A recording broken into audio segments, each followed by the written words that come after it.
In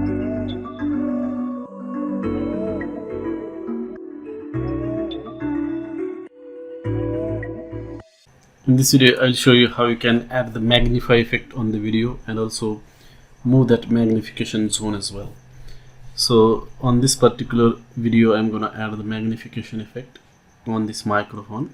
So let's get started. So select the video and then go to the effects panel. You will find it near the project panel. So just click on these arrows and then we can find it here. You can see that this effects panel is over here.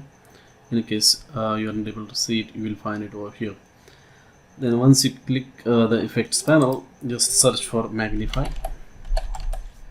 and you can see that this magnify effect is over here in the video effects directory, and then there is this distort directory. So just select this effect and then drag and drop on the clip. Now the magnification effect has been applied at the center, but I want to move it on the microphone, and also I want to increase the magnification level as well. To do that, you have to open the effect controls panel. So you can see that this effect controls panel is over here. In case you are not able to see that, just click on these two arrows and then it should be visible. Also make sure that you are under this editing workspace as well. Once you are here, you will be able to find this magnify effect. So just expand this, and then you can change the shape as well. By default it is circle. You can change the center. By default these are the center, and then magnification level as well. So let us increase the magnification level.